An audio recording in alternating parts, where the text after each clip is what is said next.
This is an embarrassing thing to admit out loud, but I've recently found a great guilty pleasure that I've been consuming like junk food. It's those ridiculously cringe podcasts where a few dudes, pseudo-intellectuals, bring on a bunch of women and have the worst debates of all time. It's a forsaken wasteland where normal thinking goes to die. A thunderdome of delusion. It is brain melting. It reminds me of those old PSAs for the dangers of smoking cigarettes, and they'll like open up someone's chest and be like, this is what your lungs look like when you smoke, and it's like yellow and oozing, covered in this like disgusting slime, and it's very fucking yucky. This is like that, but instead of showing you your lungs on cigarettes, it's your brain when watching this content, and it's fucking revolting. Like, it is actual brain rot, and I can't look away. And goes into a marriage and has kids when they're like 18, 19, 20. And then a year into the relationship, it gets really, really abusive. From who? Would you... From both. This is so rare. Anyone so really. Rare. I mean, it happens. Go on. My point is, I'm just, yeah, even though it might be rare from what you guys think. It is. I already just find this painful. She's asking a very simple question and setting it up, talking about abuse. And already the dudes here are like, this is ridiculous. This is exceptionally rare. This is damn near science fiction. Abuse? Never even heard of it. That's like winning the lottery twice level of astronomical odds. Abuse is... it is very uncommon. Very rare. As a way of trying to like kind of shut it down already, like, you're choosing something very fringe and outlandish. Abuse is... it's like a unicorn. It almost doesn't exist. But anyway, crazy lady, go on with your hypothetical abuse thing, or whatever you called it. It's just trying to downplay it, which I think is just cringe. If it would happen, what would you recommend for those people to do? Would they divorce, or do you want them to keep going in the relationship? Keep going. You can't divorce. I mean, that's not a real thing. You can like separate. See, his Catholic background shines through. He knows. You can't divorce. You can separate, but you can't actually divorce. That's not a real thing. Even though it might be like physically abusive. You got to endure. People are too. You want to stick into the relationship. People are just. See, I mean, look, people I'm gonna be nowadays honest. are just. Everybody quits. Everybody gives up. It's too hard. I'm this XYZ. This is why I'm special, so I can fuck up this entire situation based upon me being special. The clown puts himself front and center here. You're looking at the chief entertainment for this episode. Fucking discount Walmart brand Sal from Impractical Jokers here. His name's Jonathan, and let me just tell you, he's got some opinions, and man, oh man, are they a stinker. So, the question is very simple. If there's an abusive relationship, an abusive marriage, should the marriage end? You know, if the woman is being abused, or even if the man is being abused. The woman who asked the question, her name is Melina, and she doesn't just make it exclusive to women getting abused. Men can also be victims of abuse, something that Jonathan heavily disagrees with. We'll get to that later on. But he is saying that, oh, if it's an abusive relationship, you have to endure. This is the problem with snowflake society now. Everyone's such a pussy, so they'll ruin a marriage because they think they're so special. You absolute fucking troglodyte. It's not about being special, it's about not getting beat the fuck up in a marriage. There's no excuse for abusing your spouse, whether it's physical or mental. Like, it's the most... There is a right answer to this question. And the answer is yes, the marriage should end if it's abusive. 100%. Whether it's the woman or the man being abused, it should straight up end. There's no enduring. This isn't one of those situations where it's like, you know, there's greener pastures once you get through a couple of the black eyes and broken bones. You know, my husband may have beat the fuck out of me a couple nights ago, but he also took me to a really fancy steakhouse and I had an absolute bangin' filet. So, you know, all of the abuse was worth it, and I'm a little happier today. It's ridiculous. This is honestly making me concerned. My heart is breaking for whatever woman he's in a relationship with. I'm imagining this guy treating relationships like it's Fight Club. If my partner can't roll with my knuckle sandwiches without crying about it and she wants to leave for it, well then good riddance to her toots. Jesus Christ, special snowflakes can't handle a few of my right hooks. Ridiculous. That's frightening. That is a frightening mentality. That you're telling someone to just endure physical or even mental abuse in a relationship and calling them like a special snowflake or a pussy if they don't. That's crazy. And also his cohort there, the goofball he's in cahoots with, who's like, man, divorce isn't real. Divorce is make-believe. It's hocus pocus. There's no such thing as divorce. Yes, if you're getting abused, you can't divorce, obviously. This is a wild episode. And the reality is people just haven't learned to endure. There have been hard times in relationship. I'm sure you guys had hard times in relationship. Any relationship has hard times. Okay. And it is what it is. You need to push through and you need to endure because we're in this abused? Hold on. Because we're in this situation now, like where everybody's just creating this like super nuanced, like 1% example of like, well, what if the kid's transgender, black, and abused, and he's a Black Lives Matter supporter? Like, cool. Okay. Yeah. I get like that one minute but I'm asking situation. For anyone that might be in that situation, what would you recommend? Okay, endure. I'll tell you what. I'll tell you what. I'll tell you what. Endure. I'll tell you what I would do. A lot of diarrhea fell out of his mouth on this one here, so there's a lot to break down. He had an actual episode of psychosis there. He just started spitting shit that never even came up. It's a very simple question.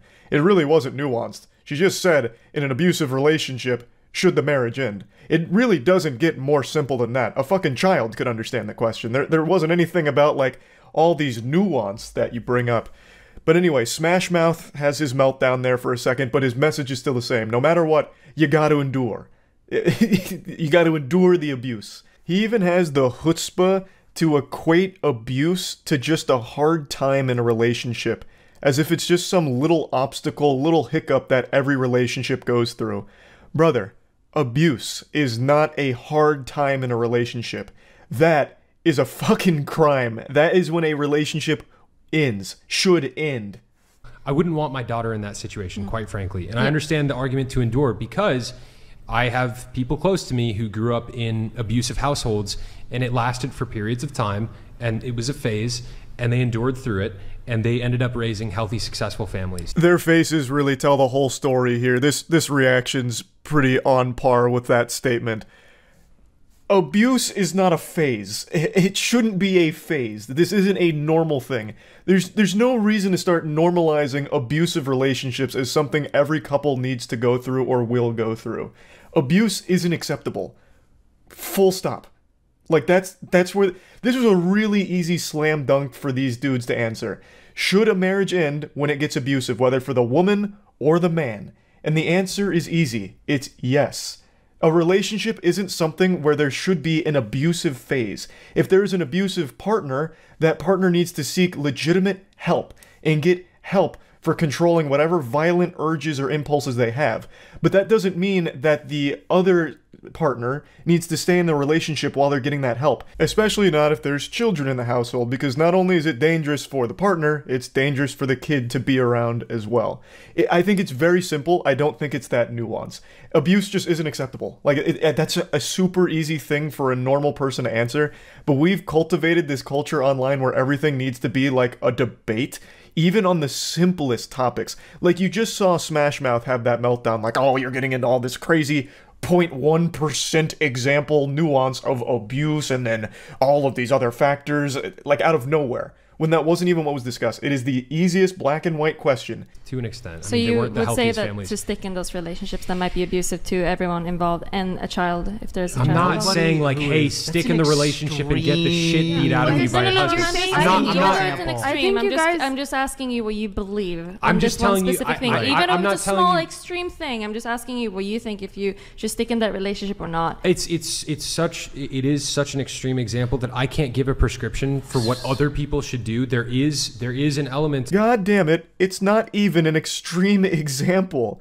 If you just Google it for like 15 seconds, there's so many different studies conducted on the topic, and according to a lot of the different numbers, all of which are a little different, but most of them agree that at least 20% of all marriages are abusive at some point in time. And that's just in reported cases. Like, it's not an extreme example. It's really not. But even if it was, it doesn't even change the question. Like, even in the extreme example here, it's still a very easy answer that, yes, that marriage should end. There is a problem.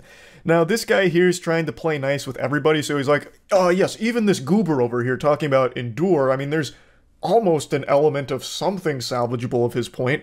When there's not, like, there's no excuse. Like, you shouldn't be enduring abuse, like, under any circumstance, but he's really trying to give an olive branch over there for some fucking reason. But This guy is at least admitting, like, he wouldn't want his daughter in that. So he does outright say, like, yes, a woman shouldn't be getting the shit beat out of her in a marriage or relationship, and she should leave. He at least will concede that, whereas the other two guys still, for some reason, fight tooth and nail that, nah, there's really no reason to be leaving. Like that. Do you have opinions about third trimester abortion? It's Yes. terrible. Listen, It's terrible. Look at how quickly you can debate it. Do you know how rare third trimester abortions are? They're also really rare, but you immediately had a visceral reaction to that, right? There are households where parents are abusive to children. Like, that's not like an unfathomable thing. But for you to have that immediate visceral reaction to a type of abortion, that's so incredibly rare. But then when it's I like, mean, we're well, talking about like a guy like getting drunk and like, you know, beating have to be his getting wife drunk. occasionally versus like I actually think that was a really good point from Destiny there. Like, you have a very quick reaction to another extreme example. Why do you not have that same energy when it comes to abusive households? And then the guy starts making some shit up like, we're talking about a guy getting drunk and maybe putting his hands on his wife. Where is that coming from? The question was so simple. They're making up like a whole fanfic plotline in their head about what was asked when it was really super simple. Abusive household. Should the marriage end? Like, I actually wonder if she had even just said something even more simple and broad, what the response would have been. If she had asked, do you guys think abuse is bad? I wonder what they would have said. I wager that they would have been like, okay, we need to define what abuse is because all of these special snowflakes have weird definitions for abuse. So let's start really getting into the nitty-gritty of what is abuse. Even though it's so easy, abuse is just bad. And an abusive relationship is bad. I don't know what's so hard about it. I don't know what's so hard about them just admitting that. But well, okay, so Yeah. let me ask you guys, in the Catholic Church, I know that there's like annulments for marriages and stuff. Are there That was a mistake. Are there no exceptions for like if a guy is beating his wife constantly? No, there are, but now Or a woman could as well, right? Hold on. Well, there's Yes, also a she could, but- distinction drawn between If a woman's beating a dude, legal that Hold guy- on, hold on, guys. Oh man, blubbery ass Jonathan there just got saved big time by the guy in the middle. He wanted so badly to say that if a man's getting beat by his girl, then he's a pussy or he's like a weak bitch or something. He wanted so badly to try and get that kind of bravado out there. Sad to see that this mentality still exists somehow, that men can't be the victims of abuse. I thought we got rid of that stigma years ago. Jonathan's supposed to be a men's self-help guru? How? Actually, how? Divorces that are initiated by women, Brian? 78. 80%. 78. 80%. 80%. And what percentage of those women have college degrees? Well, it jumps to 90% if they're college educated. real. Brian, please present the stats to the class. What percentage of divorces are initiated by women? 80%? Thank you, Poindexter, that's sickening. 90% if they're college educated? I rest my case. That's why I only marry 18-year-olds now. They're too young to have a college degree, thus they can't divorce me. What does this have to do with anything? Okay, so you don't want to marry college-educated women? You want to marry dumb women? Like, I don't know. What, you want to just marry a lobotomite sex doll? Cool, like, who cares? It doesn't matter. This has nothing to do with the core question anymore. It's gone fully off the rails and unhinged. They're so focused on picking apart divorce itself. So now they're spouting these stats and making each other mad. So one of the dudes is like, real. And then the other guy is taking a huge deep breath. Why, I oughta. Just hearing that number's making me mad enough to put hands on my spouse because she might have considered a divorce at some point. Like, it's ridiculous. This has nothing to do with what was asked. They Can are I ask- extreme. Well, I I'll ask agree- I another- agree with that, I want to ask but- like one more scenario, okay? Please. What about if I was giggling so fucking hard because you can hear, I'm pretty sure it's Jonathan go, oh, Jesus. When she says she wants to ask another scenario. Why are you even here? The whole point is to communicate with the women, your guests, right? To ask them stupid questions and shit. Like, if you're so bothered with them talking, what the fuck are you even doing there? two people get married, they have a kid, and then the wife starts cheating? Do you think they should divorce? Absolutely. They should divorce then? Jesus himself You don't said. think But it wasn't Jesus, illegal. hold on. Adultery. Jesus And you himself could like said. work things through, right? Jesus himself said in cases of adultery, divorce is So you think that permissible. divorce is worse than physical abuse? For the Or children, cheating, sorry. You think that Cheating is cheating is worse worse than than physical physical abuse. abuse? for the Sorry. children, yes. I actually let out a full belly laugh. So she brings up cheating and unanimously like, yes, obviously you have to divorce when the woman's being a whore. Well, if you've got a slut for a wife, you gotta fucking divorce that harlot, that harpy. Duh. Are you stupid, lady? Absolutely, you have to divorce there. After they spent like 6 minutes about, well, actually, divorce is one of the most evil things that can ever happen. Divorce is unacceptable. Physical abuse, okay, abuse, you have to endure because you can't divorce. But then when it's cheating, it's like, yeah, you gotta divorce. Jonathan even says crucifixion is warranted. I'm sure he's just being exaggeratory, but he does point blank say that cheating is worse than abuse for the kids, which is a wild take. Both are awful. Your father beating your mother or your mother beating your father in front of your kid is just as damaging as one of them being unfaithful. These are both horrible things, both of which should end in divorce. But for some reason, they seem to only have a real visceral response when it comes to cheating. And then the guy in the middle even gets immediately religious, like, well, in the Bible it says, you know, when cheating's on the table, that's when divorce is absolutely necessary. Well, what the fuck? The Bible also doesn't preach for beating the fuck out of your spouse either. I'm sure you can also divorce in a case like that, so why didn't we get biblical when abuse was brought up? Why did we start trying to justify different levels of abuse and it might be a phase where it's going to get better after and this and that? Dude even wove a whole fanfic about, like, we're talking about a man who gets drunk and maybe occasionally hits his wife.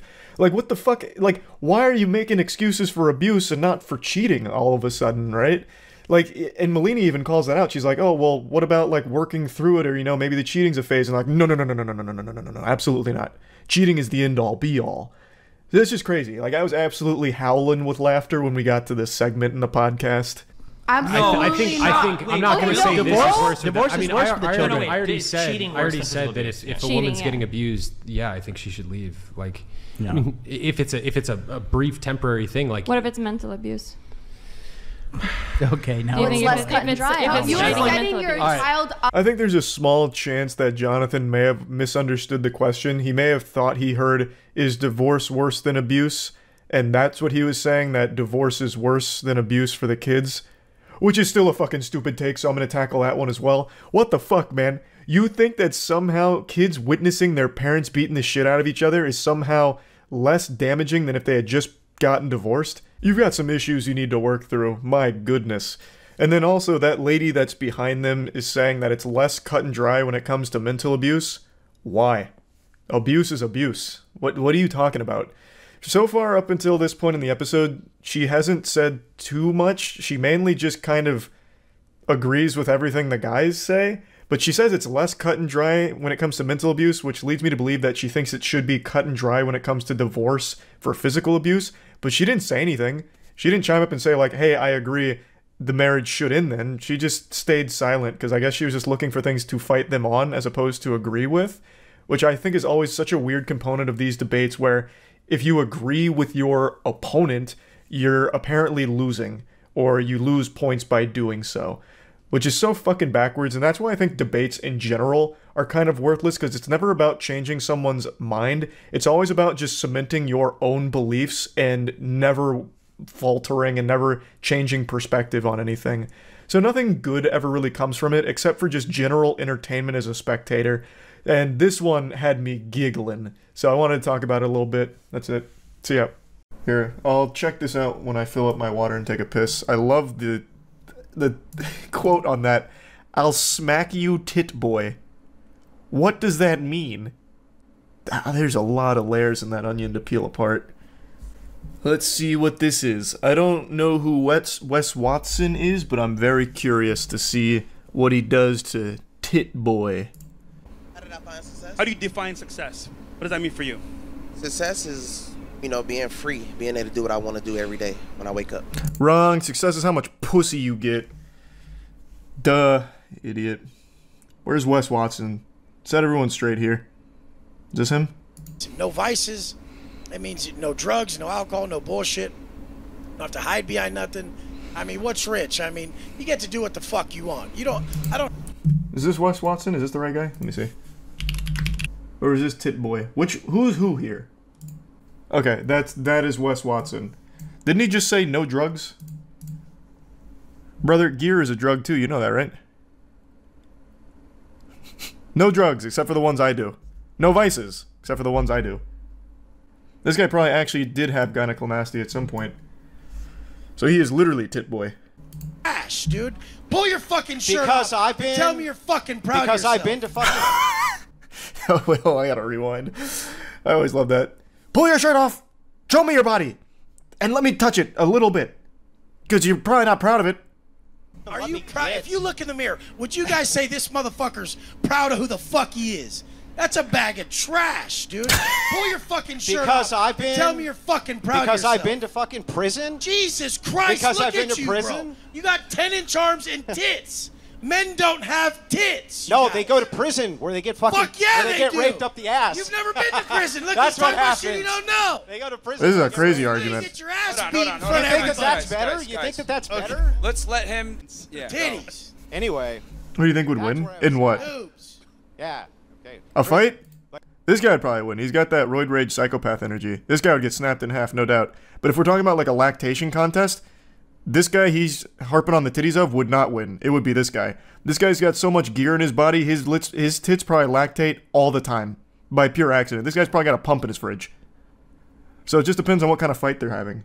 If you want to be a true alpha male, not this embarrassing caricature of one, then you have to get yourself the new GamerSupps waifu cup of me that just dropped. That's right, it's finally here. The Moist Waifu Cup has finally arrived. It's available right now at gamersupps.gg. I'll put a link to it in the description. It's guaranteed to be the best possible cup you've ever had in your life. Big thanks to GamerSupps for making this chalice here. I am honored to be represented as a big-tittied waifu. It's been long overdue, and I think it came out extraordinary. But anyway, if you want, if you want to follow the successful mantra of a man who tells you he's reformed from prison, understand why they might have gone there to begin with. And yes, I do think. What did he go to prison for? To take care of his family? Isn't that the opposite? You were not there for your family if you were in prison. I went to prison because I was such a good dad. That's why I went. He went undercover. Oh, wow, he spent a decade in prison. Holy shit. I thought it was going to be like a, I don't know, like 6-month stint in prison. No, this guy went to jail for 10 years. What did he do? That must have been heinous. During his 10 years in a and he actually uses this as a selling point for himself. During his 10 years in California prison, West began building an Instagram presence while behind bars. Well, what did he go to jail for? Then he talks about becoming a millionaire within 18 months after being released. Is that it? It was 10 years in prison for robbery, burglary, assault, and battery. Oh, what? Tough Guy's got his Instagram account privated? What's going on with that? He's got 1.2 million followers, though. Why is his Instagram private, though? That's not ripped, rare, and rich. I'm sure all the followers are real people, too, and not bots. I have no doubt. No, it's definitely not a purchased account. If anyone's curious, though, for how he became a millionaire within 18 months of being released from prison, he did it because he exploited you. The desperate, gullible men that are purchasing his shit and saying that it's worthwhile. You think this guy somehow found the ways to make money in jail for 10 years for beating people and robbing them? Yeah, I'm sure he's got a fucking fountain of knowledge to bestow upon you. He just found the easiest way of making money in the modern age, which is telling desperate men that they're losers, and the only way they'll stop being a loser is if they give him money. That's it. That's the shocking secret to how he became a millionaire.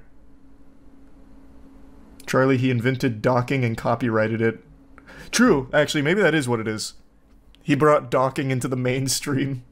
True wealth is having a wife, and true wealth, that is what I think it is. And that is what I think truly success is being able to go home and look your family in the face and know that you're doing everything you can to support them. That's then what when I you think go to the success beach is. with your family, they're like, there's my stud dad right there standing there. Do you have That's literally his whole life. Holy shit, that is so sad. His whole life is his body. Which is going to give out within the next 15 years from his overusage of gear. That's so sad. That is so fucking sad. This guy is 10x the insecurity of this man. Oof. That is actually all he can say. What an absolute fucking weenie. Yeah. That stud right there with his shirt off. Do you have children? Look at that stud. Do you have children? I do have children. How many? I have 2. You have 2.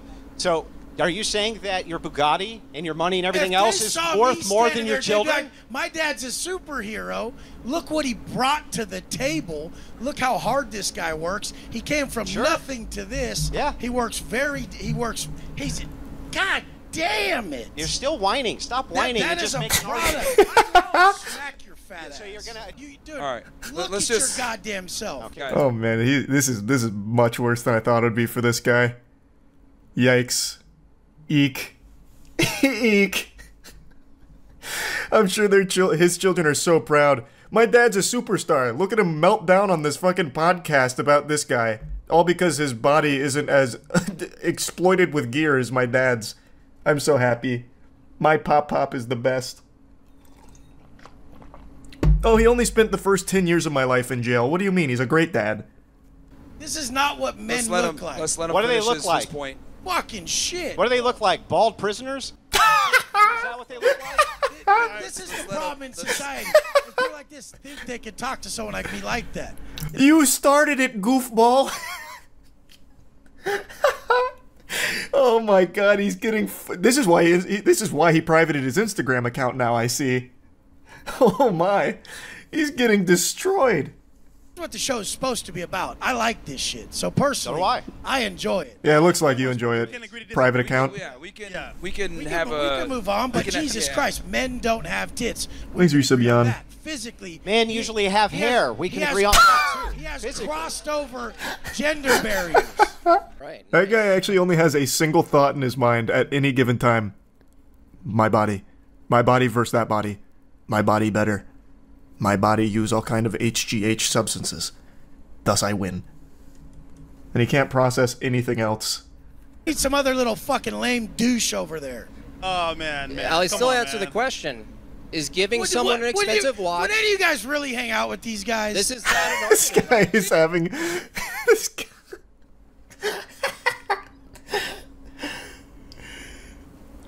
This guy's fucking awesome. What an effective clown. I've never heard of Wes Watson before. I need to look more into this. Master your mind and body. Meanwhile, this guy just throws a temper tantrum like a child who can only say one thing, like, your body's yucky. I went to jail for 10 years, so what? Would you hang out with these guys? Oh, this is cute. On his website, he had a little bit of hair. Oh, so here we go. He used to be a marijuana dealer.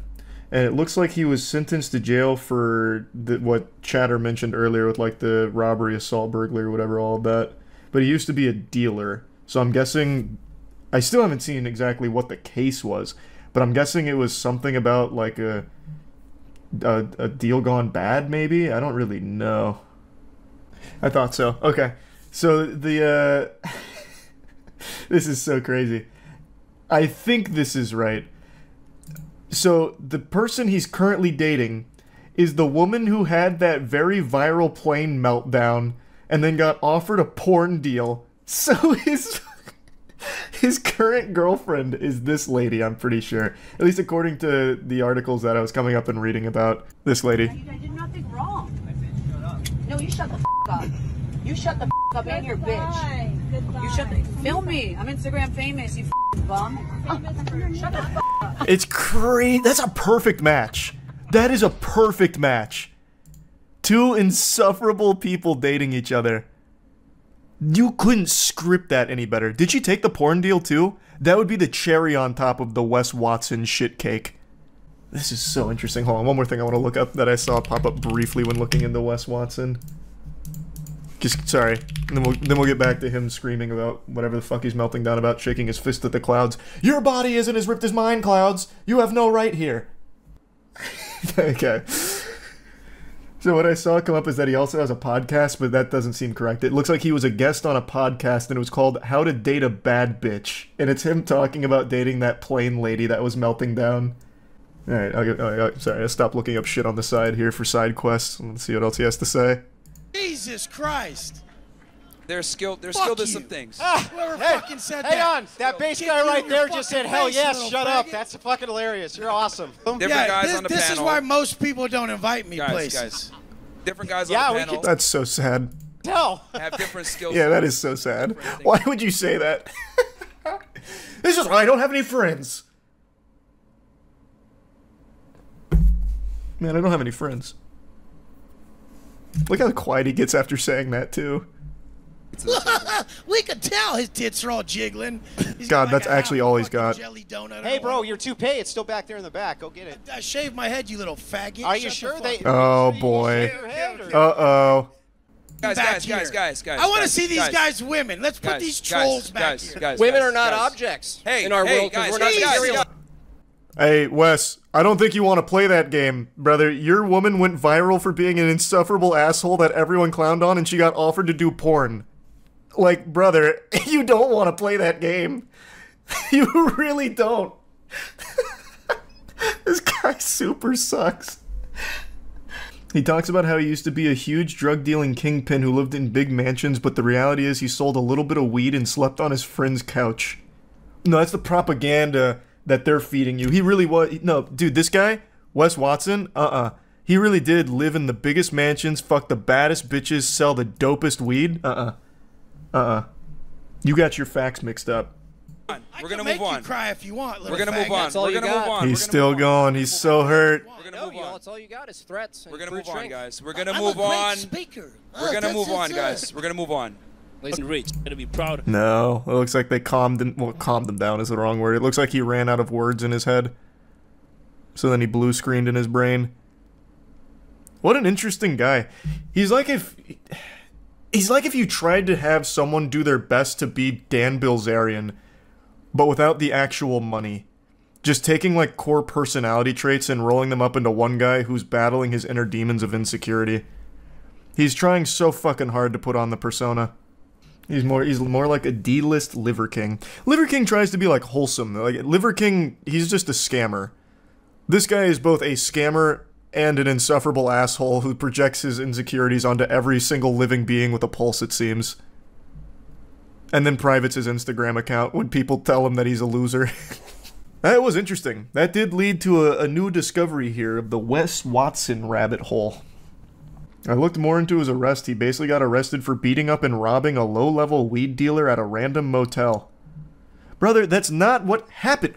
I don't know what kind of fucking woke news sources you're reading. Wes Watson, he marched out into Gotham by himself and took on Penguin's entire gang, upturned that bitch, and stole all their product, and eventually Commissioner Gordon had him thrown behind bars.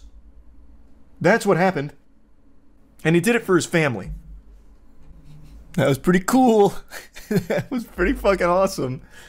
Hawk Tua Girl. I imagine a lot of you just rolled your eyes at that. It is a meme that, for a lot of people, is beyond stale. It's been run into the ground because over the last couple months, it's been everywhere. Hawk Tua Girl has, like, her name has been said more than Bloody Mary's name. It's like Beetlejuice, but when you say Hawk Tua 3 times, you'll get a new flood of 10 different videos from her in your feed. It is just everywhere and has been for a couple months. And it's made a lot of people just pretty exhausted with it. They're tired of it. And I made a video talking about her when the meme first blew up, going over how interesting I find it that a meme can change someone's life pretty much overnight.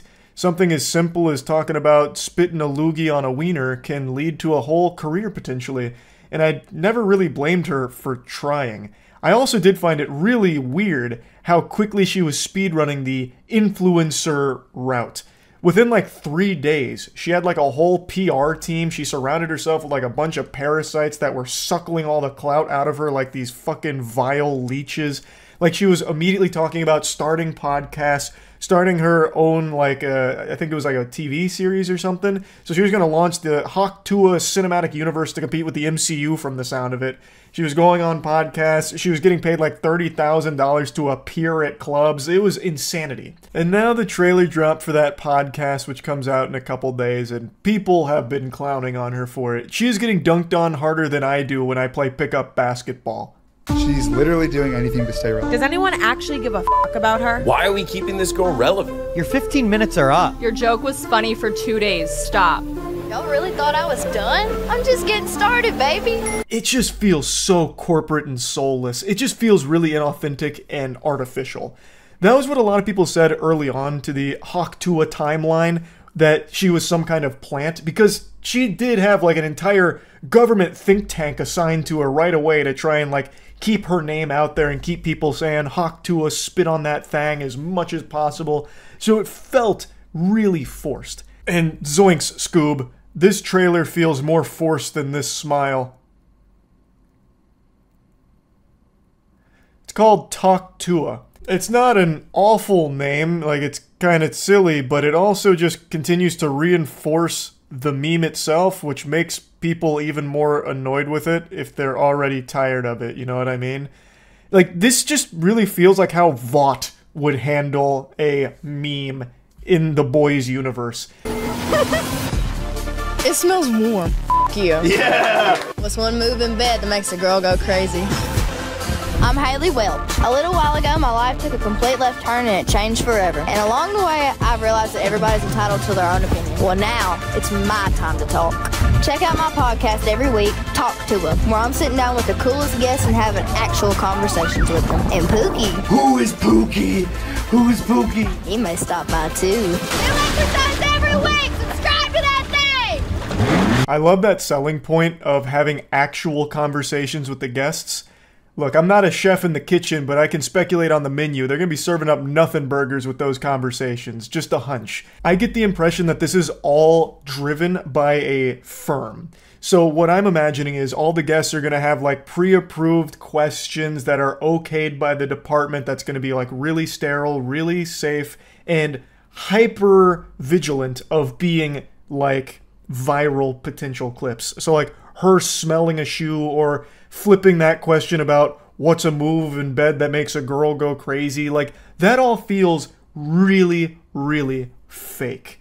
Yet, one of the big selling points is it's actual conversations. We'll see, it drops in like 2 days. I could be totally wrong. But even still, it's not like every other podcast isn't having real conversations. Like, this isn't going to be the only real one, you know what I mean? It just ticks every single box that some kind of marketing firm would have you do for your sizzler reel and marketing material.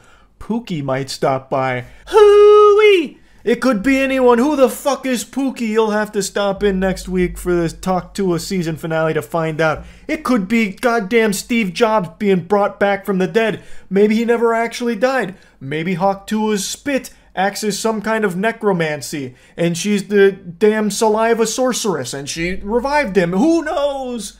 You know, it all just feels so forced. But I do still stand by my statement that I can't even really be mad at her for doing all of this. I really can't. Getting as lucky as she did with a meme blowing up and people like going and flocking to you, like that doesn't happen often. And that can be the dream job for most people on the planet, and she's trying to capitalize off it. I don't think this is the best way of doing it. I really think being more human as opposed to just being the meme itself and spreading that out.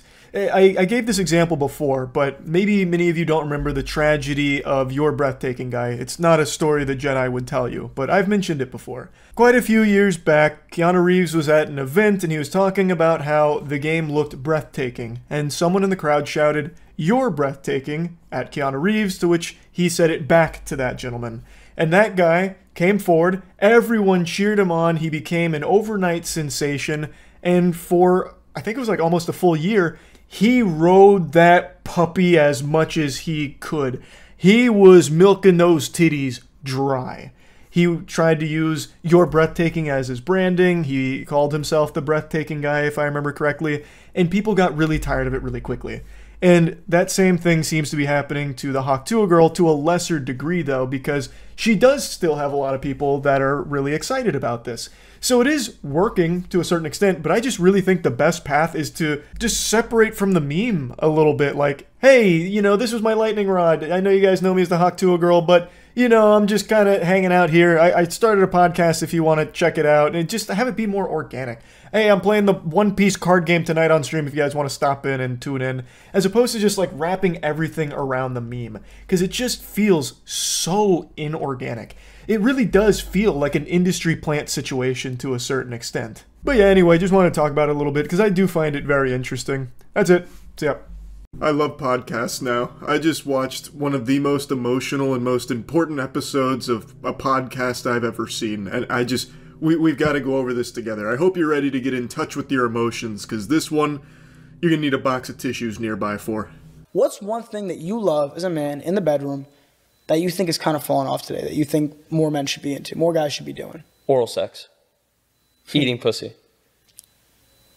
Amen. Our champion has arrived. Shout it louder for those in the back row. But not just the act of it. Yeah. The entire performance you should literally treat eating fucking labia, pons, clitoris, every piece, even inner thigh, as this like orchestral event. I agree, man. I don't. Ah, yes, just like the great artists that came before us, you must treat eating pussy like Mozart treated his symphonies. You're the conductor, and that flesh in front of you is your instruments. So slam her thighs together like they're cymbals and fucking tongue punch that pussy like it's the percussions. An orchestral performance is amazing. So I watched this whole episode, and this guy tries his best to be some kind of emotionally deep and profound intellectual throughout it. So as he's talking about eating pussy, it almost sounds like an ASPCA commercial where he's making it like so heart-wrenching, like it's weighing on him heavily, like taxing his psyche, thinking about all of the pussy gone uneaten.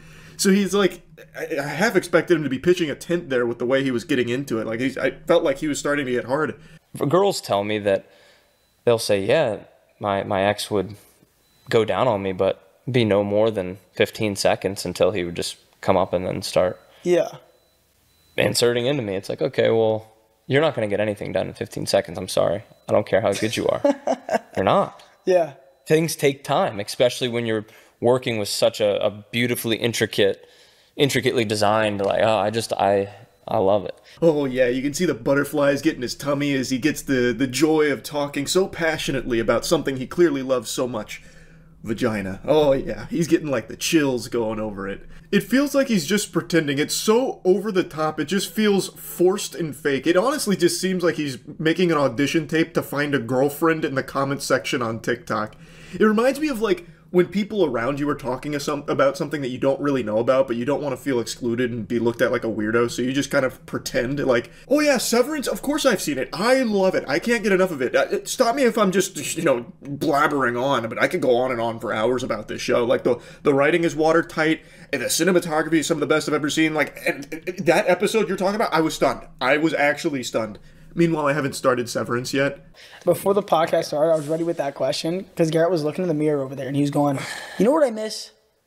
I miss eating pussy. And I was like, save it for the podcast. I do. So that's why he got so into it. Like, I could feel my eyes dilate saying that too, because... Slow down, Robert Frost. What do you mean you can feel your eyes dilate? He's trying to be poetic and shit, but it just comes across so silly. Brother, you have a problem. Before going on a podcast, he just stops and looks in the mirror to cry about how much he misses eating pussy. I think of all my maidens out there, the miladies that aren't having their box eaten by me, and I can't help but cry thinking about it. But they're not tears of sadness. They're tears of pity. I feel bad for all these women that don't sit on my face. Peter knows I've been celibate for way too long now. I'm doing good. Thank God, I was worried you weren't being strong about this. It sounds like you're doing really well. Breaking down in front of a mirror, lamenting that you're not having a buffet of pussy. It sounds like you're hanging on there by a thread. But I looked in the mirror over there for a second, and I was not doing good. Because I saw my eyes. And right when I saw my eyes, all I saw was just the act of... I see it again. Yeah. But the act of eating pussy. Oh my God, it's so sad. It really is. Like, he's being a real trooper here. He's being so brave about it. Like, this is up there with, Vietnam flashbacks. You can see the PTSD. So he just catches a glimpse of his eyes in the mirror, and then the world stands still. And all he can think about, all he can picture in his head playing over and over like a movie on repeat, is the pussy he once ate, but does no longer. What a cursed existence. Damn this forsaken world! Moving on. Have you ever been with a girl that has an IUD?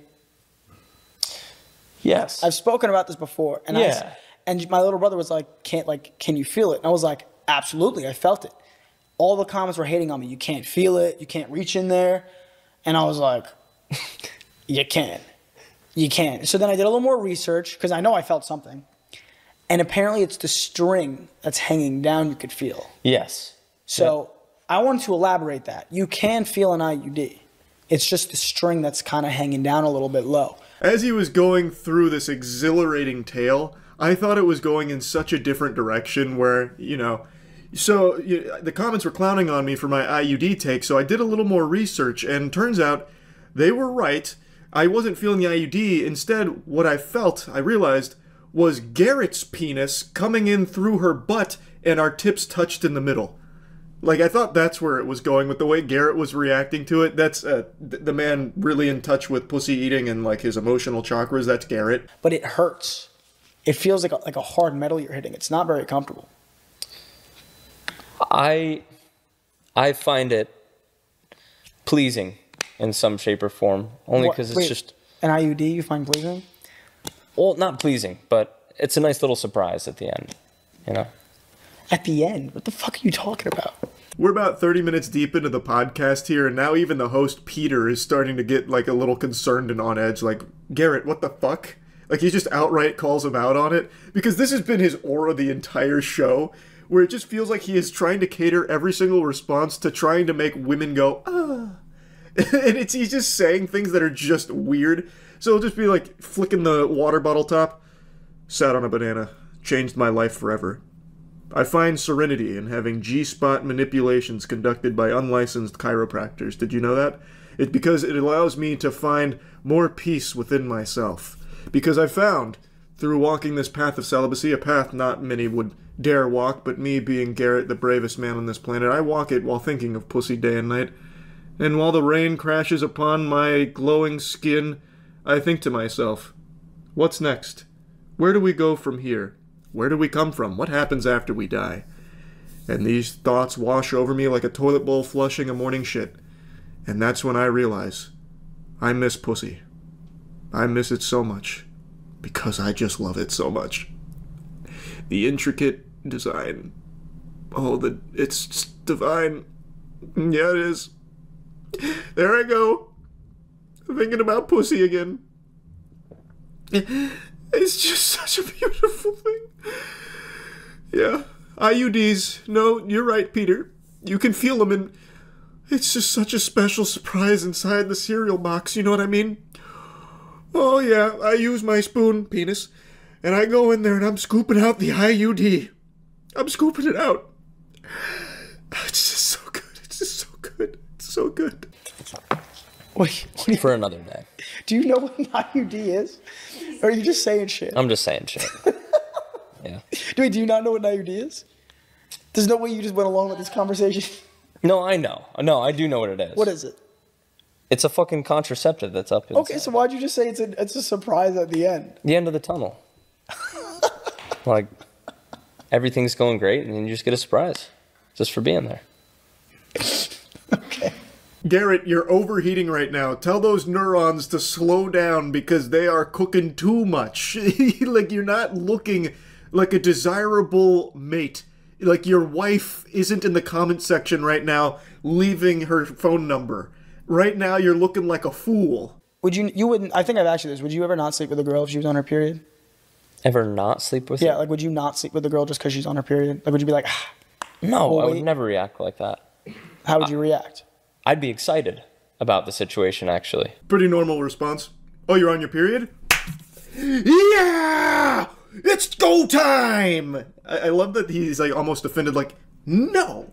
I would absolutely not react with disgust. In fact, I would be elated. Like, that is, I am at my most jubilant when she is on her period. I see that, and I can't stop smiling. It's the most special thing in the world, actually. I've always been excited. Why would you be excited? Because I feel that, specifically, a woman's, like, perineal blood coming from... Perineal, dude, what? From that area. Is that a word? Yeah, perineal is just the area right here. Okay. For all of us.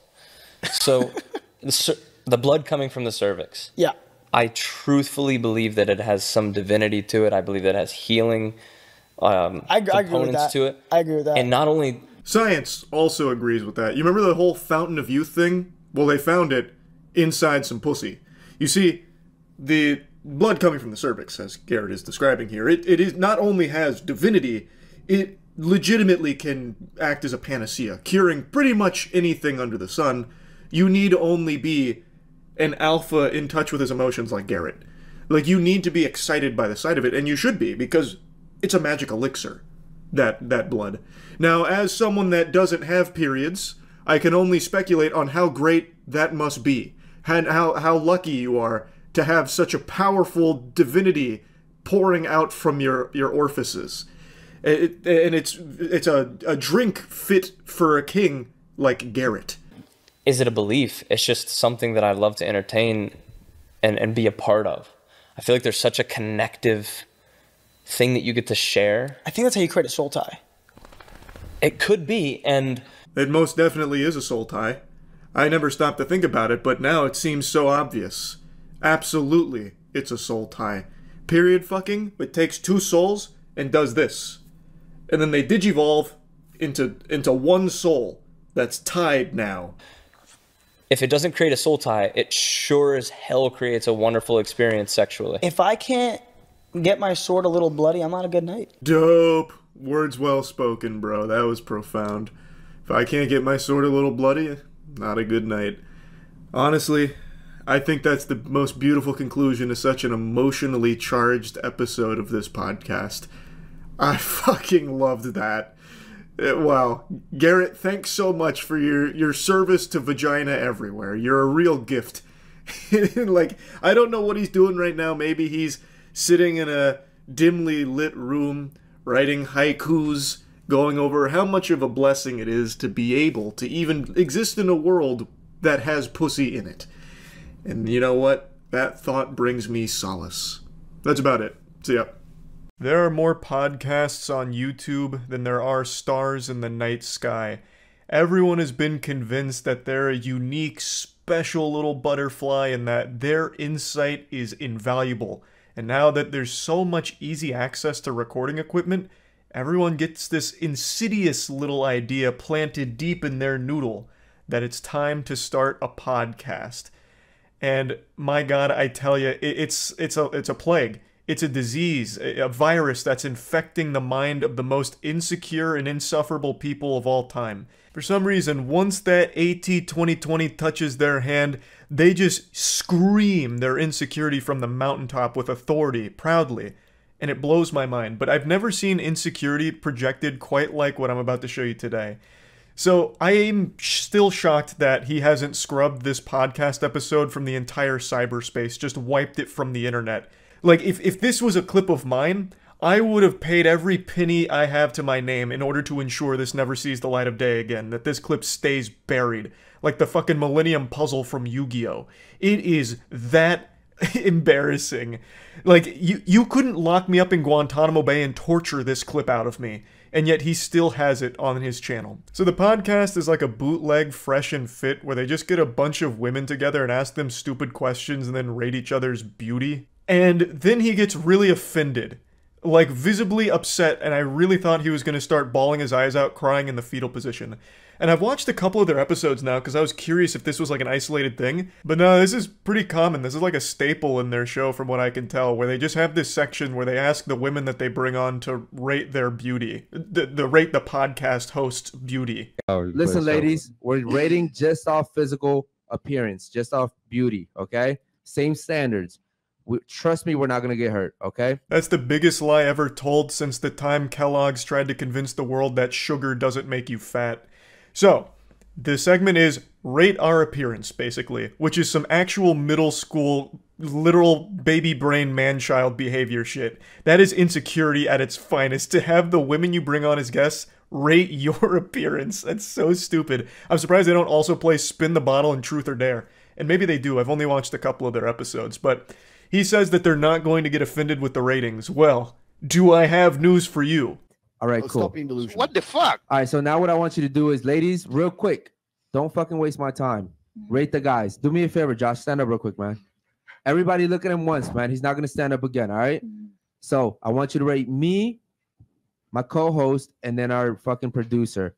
Go from 1 to 10, just off beauty. Go. When he does these sections, it really seems like he's some kind of basketball coach who's really upset at the team. Like, he gets very aggressive with all of it. Like, don't waste my fucking time. Listen, we're going to do the drill right now. We're going to do it right. So stand the fuck up, Josh. Look at him. Now spin around, Josh. Okay, good. Drop your pants, Josh. Good. Now rate everything you just saw. Now, don't waste my time. Like, I don't know why he gets, like, so upset even before they hear ratings. Like, he immediately goes into these sections combative. And I watched the whole episode up until this point. Like, he's pretty blunt and like very much so most of the time. But when it gets to this one in particular, he's like angry. Like, even before anything happens, he's already angry. Speaking to the fucking mic. I would rate you. First, you're rating me, and then him, and then him. Go. I'll rate you a 7. All right. What is he? I'll rate you an 8, All right. and I'll rate Josh an 8 also. Okay. What about you? Go. I would rate you a 8. Okay. 9. Okay. Come on, he just fucking stood up, bro. Like, come on. I don't even know what he's getting upset with here. She only took like an extra 2 seconds to take another look at the guy. It's like he just lost a gold split in a speed run to this extra 2-second time loss. Like, it's not that big of a deal. I don't know why he's so on edge. It seems like he just really hates the guests that they bring on. Because when he's talking to his boys, he's like much more jovial and joking and smiley. But the second the conversation shifts to the rest of the class here, like the group of women over there, he turns into like a drill sergeant and starts getting extremely serious and loud. So I don't know why they even bring on women to this podcast when they don't even really want them there. And I also don't know why women keep agreeing to go on shows like these, because half the time it's them just like saying, you're not good looking and shit like that. Like, right after this rating section of rating the podcast hosts go through and rate all the women. And they literally give them 2s, 3s, and 4s. And make sure that they know that the hosts don't find them attractive. So I don't really get why women keep signing up for this shit just to get insulted by podcast hosts, and they don't say anything or do anything. Like, the women will insult each other sometimes. Like, they don't ever push back against the hosts at all, so then they just walk away looking silly from all of it. Like, all of it is just a net loss for the women that go on these shows. I don't know why they keep doing it. I would say 9. All right. What about you over there? Go. 2. Okay. I would give him a 9. Okay. What is she over there? I'd give him a 10 because he invited me. All right. So again, you sound like a stupid ass bitch. I'm trying to Thank figure you. out why you rated me a 2, because we're not going off our interactions. We're going off beauty. I don't right? like light. I don't give a fuck. He's light skinned just like me, and you just gave him a 9. You gave me a 2. You only gave me a 2 because of the whole interaction that we've been having, right? So do me a favor, get the fuck up and get the fuck out. Thank you. Yeah, get out. Spoken like a man whose feelings weren't hurt at all and wasn't offended by the 2 rating. So he tries to justify it with, you only rated me a 2 because we had a disagreement earlier, which I guess they did, but even still, this is an extreme overreaction to getting rated a 2. The insecurity is palpable. You can fucking taste the salt here. So what the fuck? Stupid ass bitch. Make sure she gets her bag and phone too. Make sure she doesn't take the wrong fucking phone, dummy. All right, cool. So now, again, you can actually hear that lump in his throat start to form from all the emotion building up inside of him. Get out of here, stupid bitch. Hey, make sure she grabs the right phone and not someone else's phone, because she's so dumb she probably won't know which one's her phone. Dumb idiot. She's real stupid. You're stupid. I'm a 2. No, you're a 2. Unsurprisingly, this turned their own community against them for the episode. A lot of the chat messages pop up on screen, so you're just seeing things popping up saying like, damn, just because she gave you a 2, what the fuck? Or something like this where it's like, thought you wanted your show to last. Like, come on, man. It's because it's ridiculous. It's very clear temper tantrum over getting a 2. If you were someone that was actually getting pussy, if you were really slamming ham and glazing donuts, you wouldn't care if one girl didn't find you attractive or rejected you. You wouldn't care. You would laugh it off like a normal person. So one girl gives you a 2 and it shatters your whole ego and you publicly melt down about it? That's such a bad and embarrassing look. And he tries to justify it, like I said, by saying, she only gave me that 2 because of our negative interaction from moments ago. Just pure huffing of copium. we're just going off physical beauty, okay? Not what we've been talking about, not my fucking arguments, not on none of that, okay? I want you to rate me, him, and then him. Go. Can you stand up for a second? You didn't see me before the show? Yeah, but I just forgot. I mean, Just stand. It's not that hard. Okay. You're an 8. God damn it, bro. Go ahead, rate him. Podcast is now turned into like a hostage situation here. All the women seem on edge, and I actually just can't believe they didn't leave after that. Like, again, I don't understand why women keep signing up for this shit. Like, no one seems to be having any fun there. The hosts especially don't seem to be having any fun. This guy's co-host seems miserable, but he does liven up it a little bit when he gets to rate the other women and gives them like 3s, 4s, and 5s and all that. But it's just so awkward and weird. The only explanation that I can come up with, the only rational way of explaining this, is that the reason women are signing up for this show or shows like it is because they're being paid for their time. So it's like an hourly wage just to go there and be insulted or bouncing stupid questions off of. That's the only thing that almost makes sense. Like, so they just come on here to play a game of grade my friend's appearance for 2.5 hours or whatever. I mean, really, someone summed up the situation really nicely in the comments. They said, podcast is called Unfiltered, yet kicks a girl out for her opinion. And that is just such a nice, concise way of breaking it down and the silliness of all of it. Again, I watched a couple episodes just to try and get like an understanding of the content. There's nothing there. Everyone seems miserable most of the time, or they bounce the dumbest questions around, and they always just do a grade our appearance thing, which, who wants to listen or watch that? Like, I as a viewer, let's say that I was a huge fan of this podcast, why would I want to keep seeing what women say about my podcast hosts? Like, why would I care? There's nothing there. There's no entertainment there, especially when one of them's super insecure about all of it, who's going to freak out if he doesn't get a 9. It just doesn't make any sense to me, so yeah, just wanted to talk about it a little bit. That's it. See ya. What happens when you get 3 of the most uninteresting, out-of-their-prime frat dudes in a room? They make a podcast.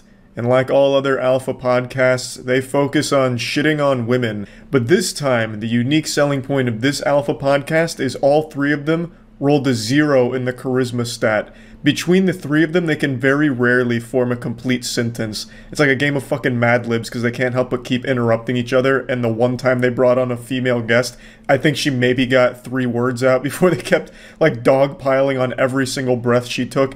It is an outstanding disaster of insecurity. It's also adorable how hard they all try to appear as like this peak sigma alpha masculine specimen.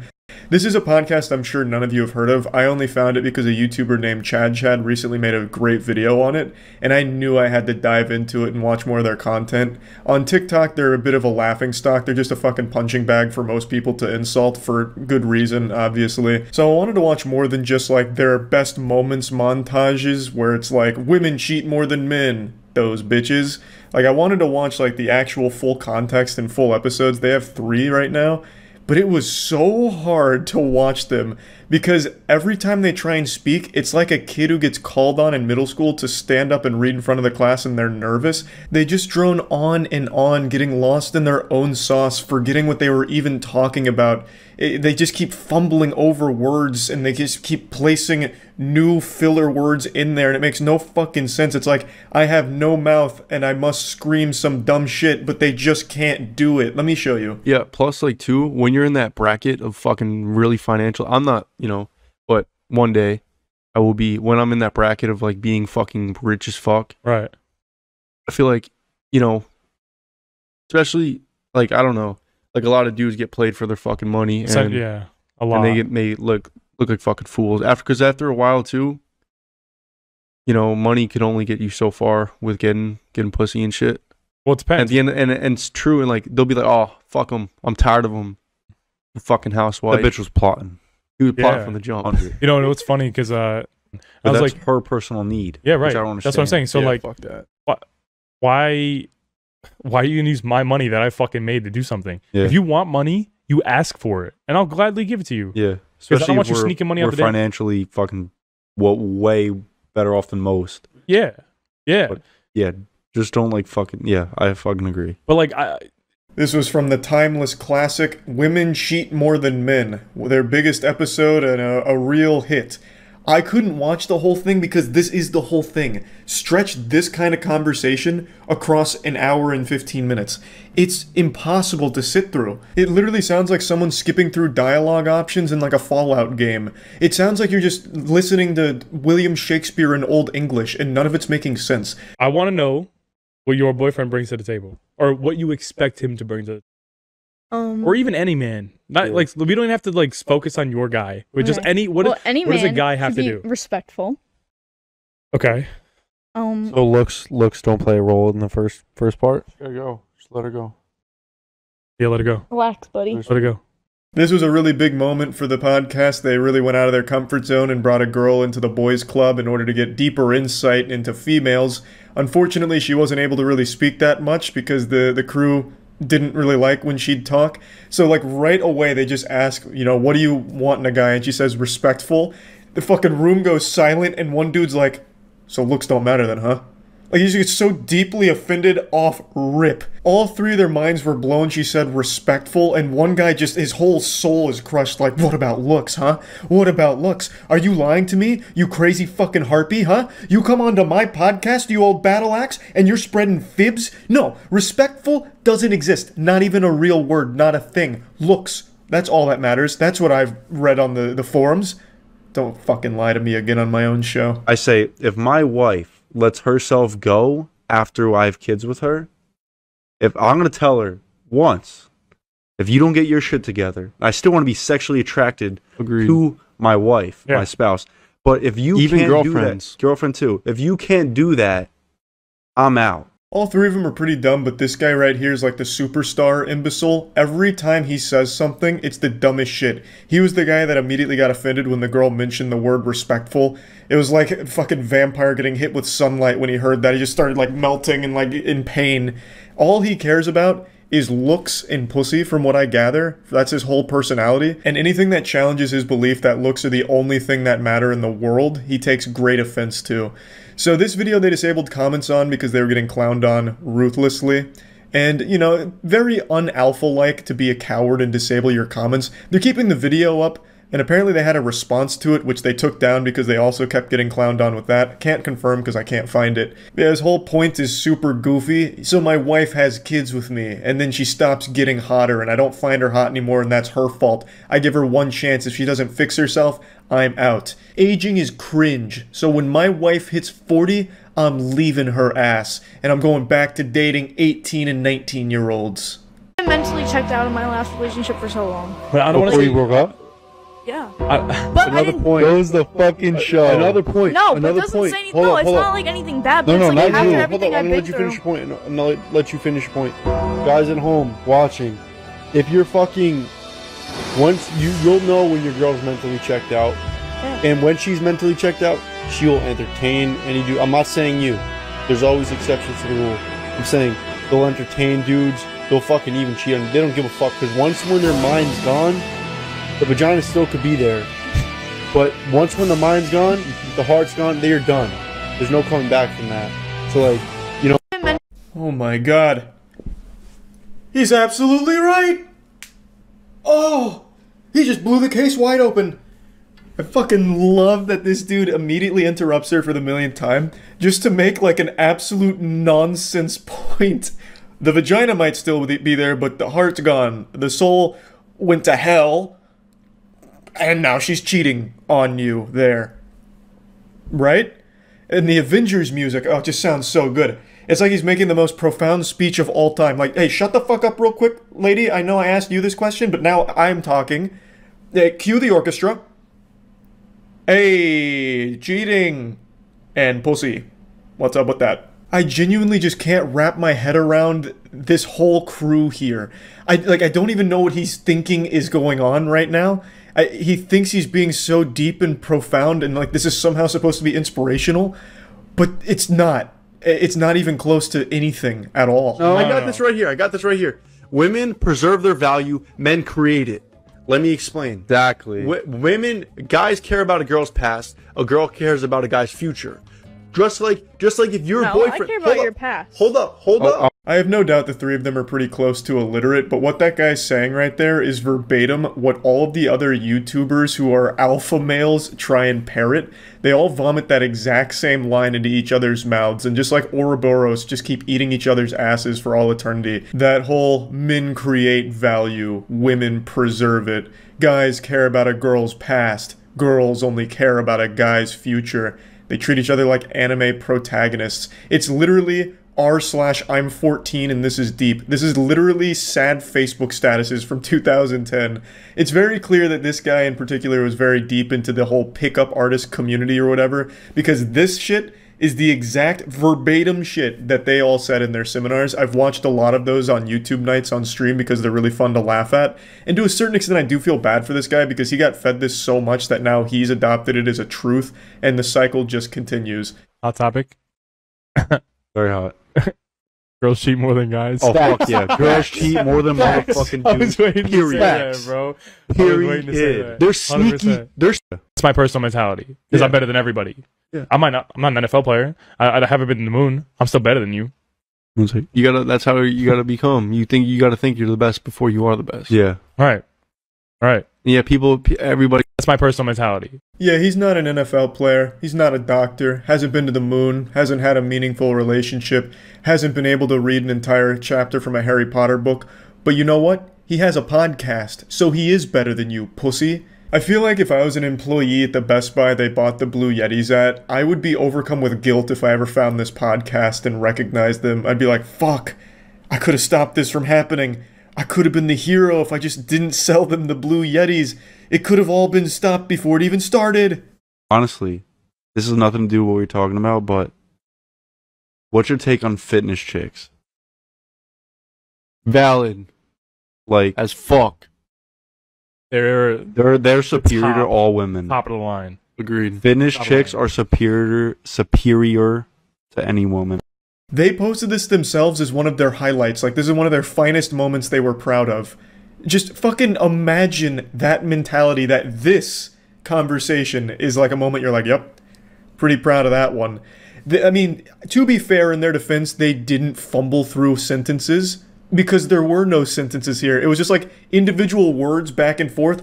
Man calls it together like it's a goddamn city council meeting. Boys, gather around. Titties. What do we think? Do we like that? Valid. Milky.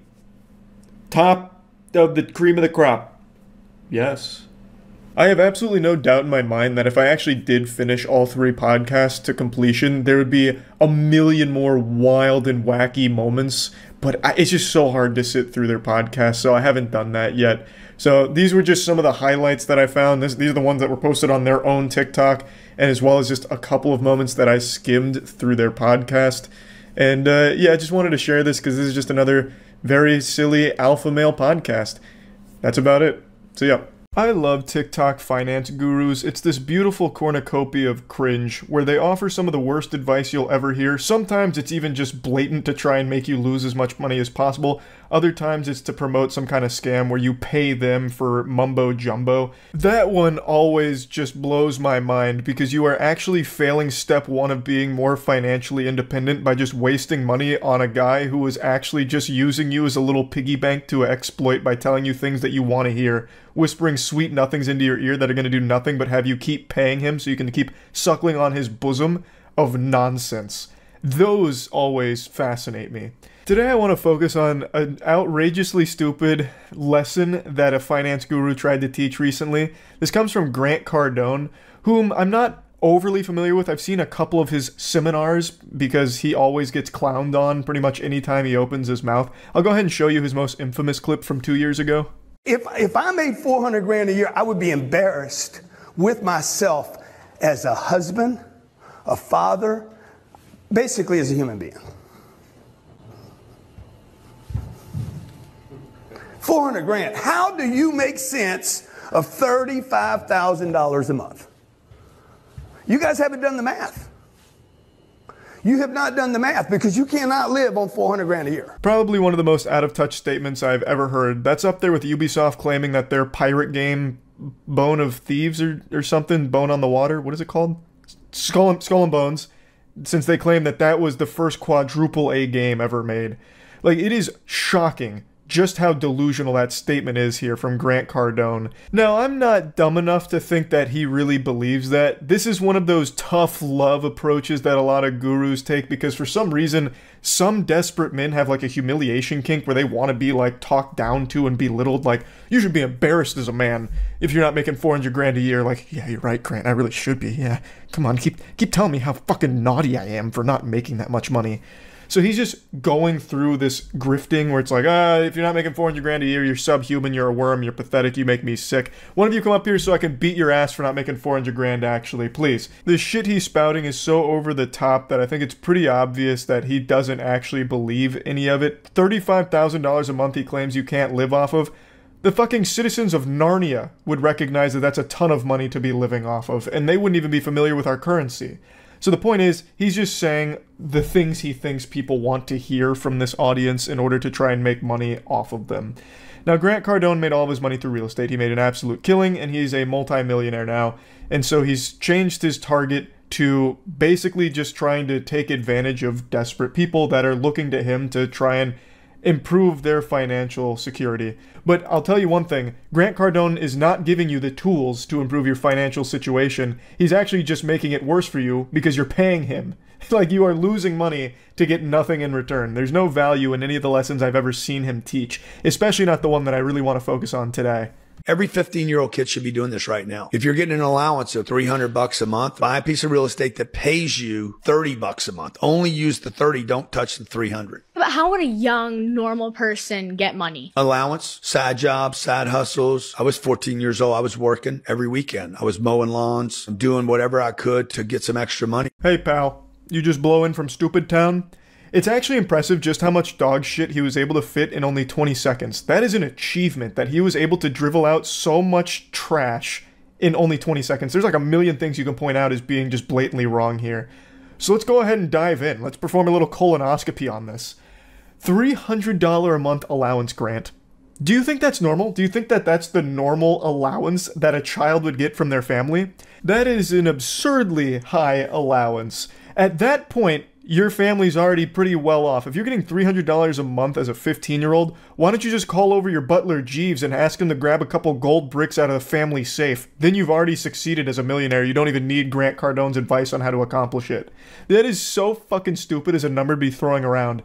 But even setting aside that unrealistic pipe dream of an allowance as a 15-year-old at $300 a month, let's just say somehow you had that.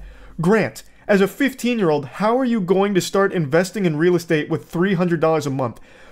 You're never going to get approved for a loan as a 15-year-old that is getting $300 a month as an allowance. It's not even tied to a fucking job. So good luck finding any reputable place that's going to give you a loan for real estate. You are also 15 years old, so you can't even legally purchase real estate without someone co-signing with you. And $300 a month isn't a lot to start looking for real property. That's at best maybe like a $45,000 property that you could maybe get access to under the most unrealistic of circumstances. You're better off finding the Lucky Charms mascot's pot of gold than you are finding a house, any property at all, for $45,000 in America right now with the way the housing market is. That just doesn't fucking exist. But you know what? We'll continue to inhabit this ninth dimensional fucking wonderland that Grant Cardone's brain seems to be trapped in. Let's say you found it. You're not getting a loan. At $300 a month, you're going to have to do a down payment on this property, and that down payment's probably going to be multiple thousands of dollars, which you're not going to have from the $300 a month unless you had already previously saved up for a couple of years beforehand to afford this down payment. You can't do this. It's impossible. It's actually impossible. And Grant Cardone is a real estate multimillionaire. He knows this, but he thinks everyone that follows him is a stupid fucking bumbling Neanderthal.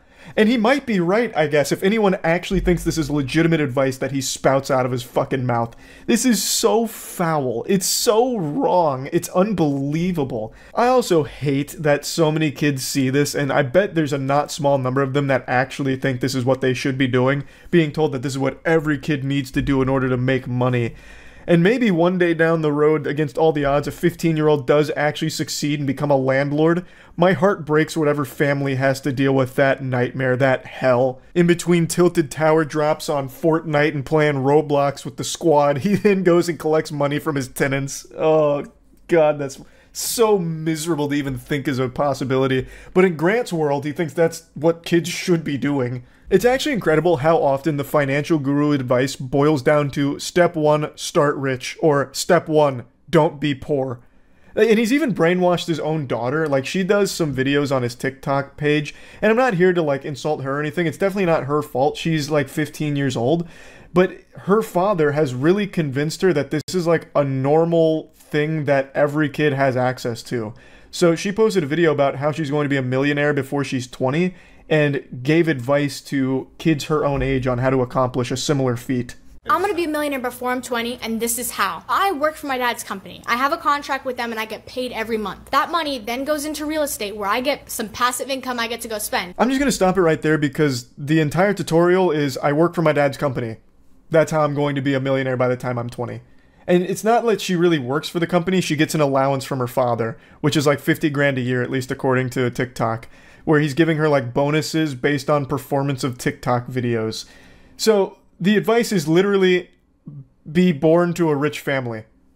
Like, that's not something most people can follow. 99% of the population is going to fail step 1 there because they literally can't just work for their dad's multi-million-dollar company. It's not feasible. And yet, this entire page, Grant Cardone's entire online career is built around selling this kind of nonsensical idea. Oh, it's so easy, everyone can be rich, just give me money and I'll unlock the secrets for you. And then the secret is basically, hey, don't be poor. Invest in real estate at 15 years old with your $300 a month allowance. What, you guys weren't doing that already? It's so easy, come on. But anyway, I just wanted to shoot some spitballs at Grant Cardone a little bit here today. That's really about it. So yeah. There's a crazy phenomenon with the internet, with this wacky cyberspace, where the smallest interaction ever can change someone's life. Like, I'm talking about a single sentence sometimes leading to an entire career and changing the trajectory of someone's destiny. I think the best example of this is Danielle Bregoli. She had a viral segment on Dr. Phil back in like 2015, and it ended up with her saying, "Cash me outside," and people memed it. Those memes became extremely popular, thus Danielle Bregoli became extremely popular, and now fast forward to today, she has a multi-million-dollar career that all started because of that meme. One sentence. It's just so interesting how something as small as that can lead to an entire career. But it's not a guarantee. This isn't like a formula everyone can follow. Even if you succeed at becoming a meme, you might not necessarily get like a long-lasting career from it. You might just get 15 minutes of fame. This formula shits more often than it hits. Another great example of that is there was a viral meme a couple years back with the "You're Breathtaking" guy, where at a video game conference, Keanu Reeves was on stage, the word breathtaking got used, and then someone in the audience shouted, "You're breathtaking." Using advanced DARPA technology and the CIA's latest and greatest, people were able to identify the gamer. And the gamer tried to use this to his advantage to make a career out of it, so he started making content, and this became his entire branding as the "You're Breathtaking" guy. It was like his whole fucking catchphrase, like he was like Tony the Tiger with Frosted Flakes. It became a core part of his identity. He would just spam the word breathtaking, saying things like "stay breathtaking" and all of that. And unlike in Danielle Bregoli's case, people abandoned him. It didn't stick with him. People didn't continue to support it. He tried to ride that wave, but unfortunately the surfboard slipped out from under him and he just ate shit in the rip current. He did not blow up like Danielle Bregoli did, despite doing pretty similar things in terms of trying to ride the meme. So it doesn't always work, but when it does, I find it to be extremely interesting. Right now, we're witnessing someone else attempt a similar thing, where they've become a meme, and now they have gone fucking elbow deep into that butthole here, putting all their eggs in that basket to try and ride that meme to a long-lasting, multi-million-dollar career from it. I'm talking about the Hawk Tua girl. What's one move in bed that makes a man go crazy every time? Oh, you gotta give him that Hawk Tua and spit on that thing, you get me? I don't get you. I think you gotta demonstrate. Hawk Tua and spit on it! Spit on it!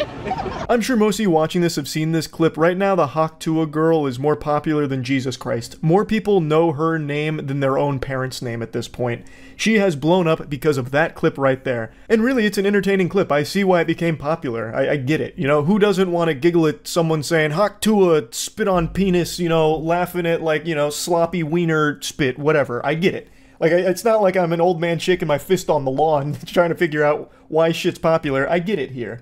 But this became so popular that it actually boggles my noodle a little bit. It blew up in such a way that I haven't really seen before, where almost immediately she was invited to like a Zach Bryan concert where she was on stage. She then started getting invites to every podcast that's ever been made. I imagine it was probably like that scene out of Harry Potter when the owls just kept shooting new letters through the fucking front of the door with podcast invites for the Haktua girl. So now she's been going on like the world tour of podcasts. She even mentioned on one of the podcasts that she's already quit her job. I've been dropped out of school for like a year or two. Okay, so this was like but I don't quit my job. I said peace.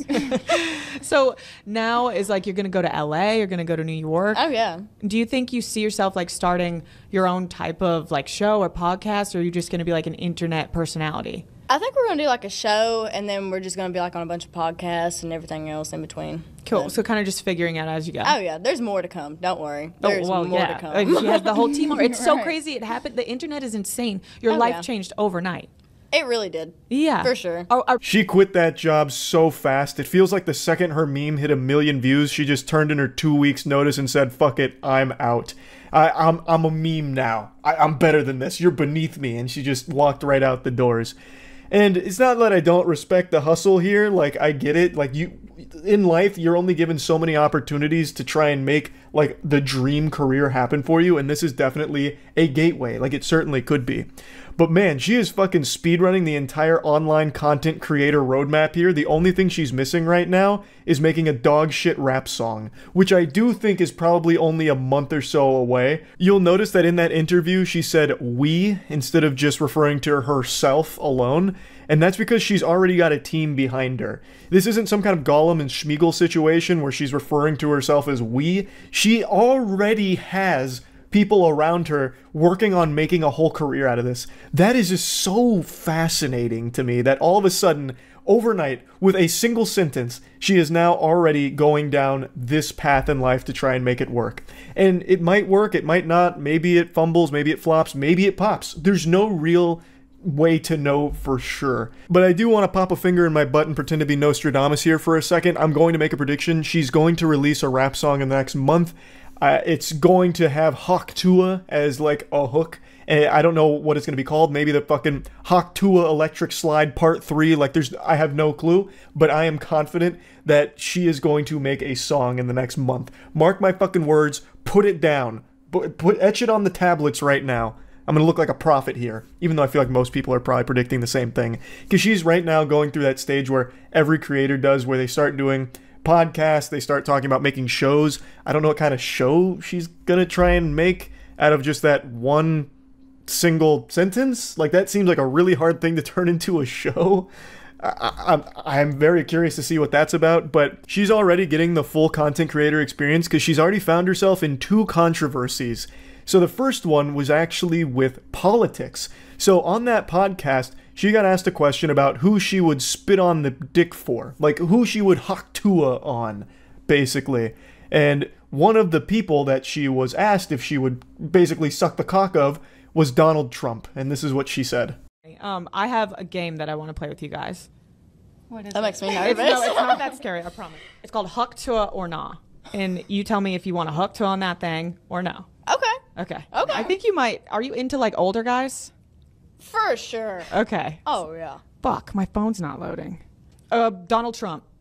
No, absolutely not. No. It's a no from me. Okay, it's a no. In a shock to absolutely no one, this created a bit of a shitstorm for the Haktua girl because they viewed it as very disrespectful to Donald Trump. So because she said that she wouldn't gargle his fucking meat, they thought that this was like an unforgivable sin. There were tweets going on about how disappointed they were that the Haktua girl turned out to be a wokey. and shit like that. There are other tweets that splice this up a little more nefariously, where they cut off the part about it being about blowjobs and basically saying Donald Trump, and then it cut to her saying no. So it cut out all of the context, which then deceived people even further, where they're like, oh, okay, what the fuck is that? Wait, okay, this is disgusting. They thought they had us. They really thought we were going to fall for the Haktua girl, but we knew this whole time this was all a play from the skibbity Biden camp to fucking brainwash us and fool us all. We knew we couldn't trust the Haktua girl, which then led to her second controversy, where a lot of people are claiming she's an industry plant because she got so big so quick, and that clip, that little section there, got taken in so many different ways that they think that this is some kind of political push, and that's what her whole motive is behind being as big as she is now. It's all artificial to promote Donald Trump's opponent, Mr. Biden. Mr. Biden. But you know what I mean. To promote Joseph over there. And so basically, they're now accusing her of being an industry plant. Now, industry plants are a real thing. That's not a conspiracy. There are actual industry plants in a lot of different places. That is a legitimate thing. In her case, I personally don't think so. This really seems like a classic internet case of latching onto something really silly, and the person that was responsible for making the silly thing happen is trying to capitalize off of that 15 minutes of fame and trying to make something from it. So she's doing, and her team is doing everything they can to keep her in like the mainstream consciousness, because in the current climate of the cyberspace, it is a complete uphill battle to stay on the tip of people's tongues because everything changes so quickly. People don't even remember what was talked about 3 hours ago. Everything moves like at breakneck pace. It's cutthroat. So they know that. She knows that. So she's going on podcasts, going on stage, really trying to keep the Haktua alive, just putting fire, more wood on the fire to keep it burning. I don't think she's an industry plant. I really think this is just a classic case of someone trying to ride that meme and make a career out of it. But anyway, what I really wanted to focus on today is just how interesting this is, because memes come and go. Meme life cycle nowadays is only like a few hours, but sometimes you have a rare example like Haktua here, where it does last a little bit longer. And in cases like that, the person behind it really does try and strive to make a career out of it because it is such a good opportunity to do so. I would say most of the time it doesn't work, but sometimes it does. And when it does, it is a life-changing experience. Like for her, it already is life-changing. She quit her job. It seems like she's got a lot of money on the table for some of these appearances. If they're making a show, if she's getting paid to make the show, it seems like already her whole life has changed almost overnight. And this meme's only like a week or so old, if that. So yeah, anyway, I just wanted to talk about this a little bit because I really do just find it super interesting. That's about it. So yeah.